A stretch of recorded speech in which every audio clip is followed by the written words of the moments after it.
Good day, everyone. Praised be Jesus and Mary.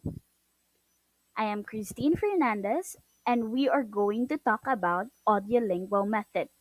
So, the audiolingual method is one of the most influential teaching methods in language learning. Especially during the mid 20th century, it was designed to help students develop practical language skills, primarily focusing on listening and speaking before moving to reading and writing.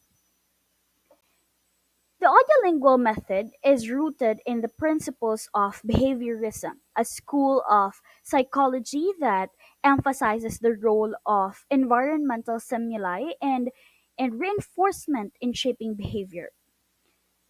Think of it like training a dog. You will reward desired actions and discourage unwanted ones. This method applies the same logic to language learning, believing that language acquisition is essentially a process of habit formation.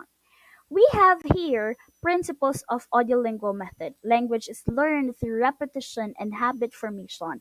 It is based on the behaviorist theory, which I have discussed earlier, that emphasize forming correct habits through repeated practice. Focus on oral proficiency. It prioritizes speaking and listening over reading and writing. And instead of explaining grammar rules, students learn them through example and practice. Teachers correct mistakes on the spot to prevent the formation of bad habits. And language structures are reinforced through extensive drilling and pattern practices. Let's move on to the techniques in the audiolingual method. We have here repetition drills. So students repeat phrases or sentences after the teacher. This is to develop accurate pronunciation and fluency by repeatedly imitating the teacher. For example, the teacher says a sentence or phrase, and the students repeat it exactly as they hear it. This helps students become familiar with the rhythm, intonation, and pronunciation of the language. Let's watch this video. Okay, class, repeat after me. I am eating an apple. I am eating an apple. Again, I am eating an apple. I am eating an apple. Very good. Okay, so class, this builds repeat confidence in after speaking me. and I am reinforces eating listening an and apple. speaking I am skills. eating. Now let's move forward with substitution drills. So the teacher gives a sentence and students substitute one word while keeping the structure intact. This is to teach students how to use a specific sentence structure while changing certain elements like words, for example. The teacher gives a model sentence and asks students to substitute one word with another while maintaining grammatical accuracy. Let's watch this. For example, Let's have this one. Let's fill in the blanks. Let's have I am eating a blank. What do you want to eat? A candy. Candy. How about you? A cake. A cake. Okay, let's fill in the blanks. I am eating a blank, and then you're going to say what you want to eat. Let's have it in unison. In 3, 2, 1. I am eating a banana. Very good. Okay, let's this have helps this students one. practice Let's fill in the vocabulary blanks. and Let's sentence have, structure I am and eating encourages a automatic blank. and accurate What do you want to sentence eat?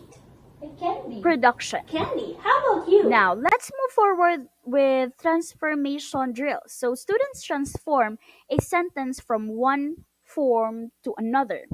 This is to teach students how to manipulate sentence structures, for example, changing statements into questions or negatives.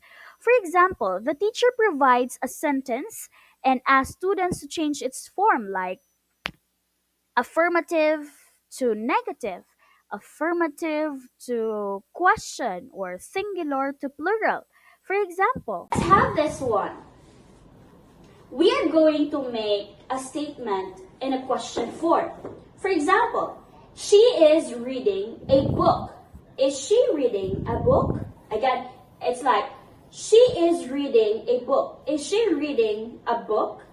Now you're going to say, um, let's have you. You say, she is eating a candy. What are you going to say? Is she eating candy? Very good. Let's have this one. Okay, this We are develops going students' to make a understanding of statement grammar in in a a question practical form. way and For encourages example, thinking about she language is structure. reading a Now let's move forward with dialogue memorization. So students memorize and practice dialogues to develop speaking fluency. This is to build conversational fluency by practicing everyday dialogues. For example, students memorize and practice a pre written dialogue provided by the teacher. The dialogues are often based on common situations such as asking for directions, ordering food, or shopping. For example, Let's have this activity. We are going to memorize or practice dialogues. For example, Heavens, you wanted to ask Sheila where she is going. Sheila, where do you want to go right now? I want to go to the mall.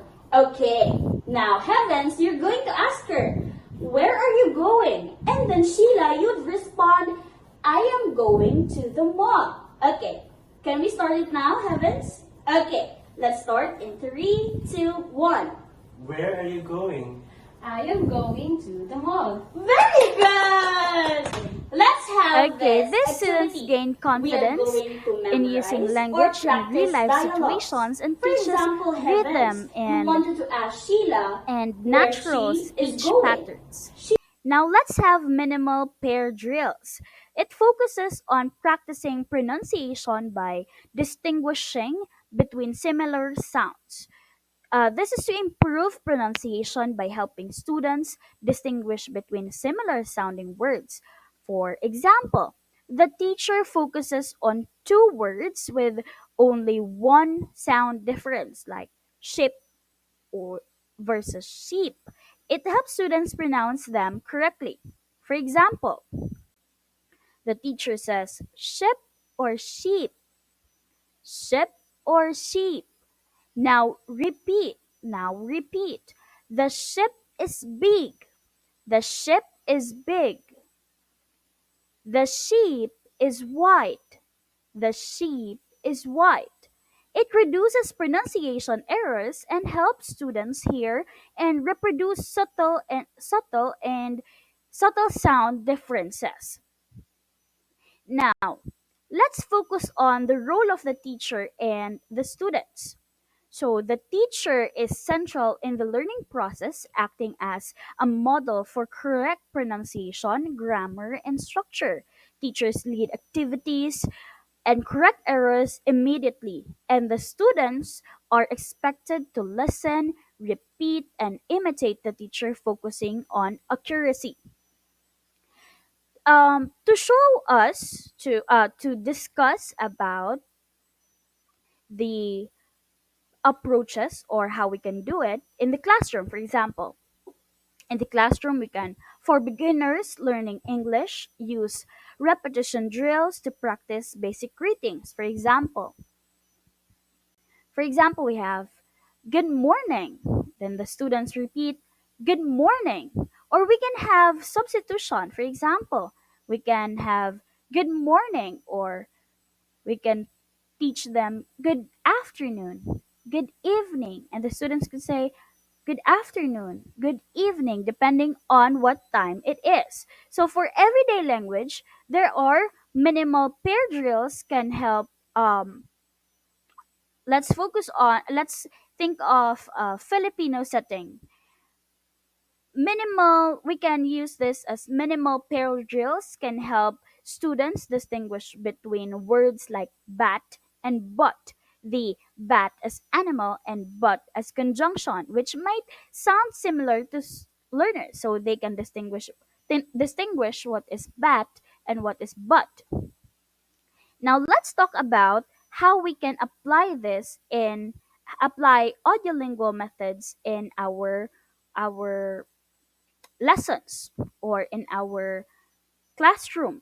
So the objective would be students will be able to use the present continuous tense in simple sentence. So we have first we have warm up. We have to introduce the sentence with examples. For example, I am walking, she's eating. And then we continue to repetition drill. Students repeat the sentences and then substitute words like walking with running or hopping. And then students practice a short dialogue using the tense. We can have a pairing group. We can have pairing activity. Then error correction. The teacher corrects pronunciation or structure errors during practice. This could also be integrated with digital tools. Um, for example, we have language apps or online platforms, for example, Duolingo, for repetition drills or pronunciation practice. Okay, now thinking of the process or how we can use audiolingual method, there are advantages and challenges. First, it helps learners develop good pronunciation and listening skills, and it focuses on immediate practical usage of the language.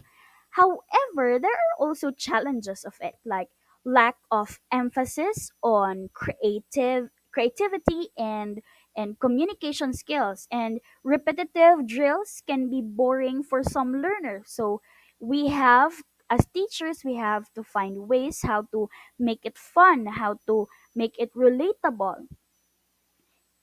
Audiolingual method is foundational and helps learners understand traditional methods of teaching language. While it is not widely used today, elements of its techniques, the drilling and repetition, are still applied in digital learning tools like language apps. So this is important in teaching language because it develops learners' speaking and listening skills through repetition and drills, helping them form good habits in pronunciation, grammar, and sentence structure. It ensures learners build a strong foundation in using the language accurately and fluently. Thank you for listening. That's it. Thank you, everyone. Have a good day.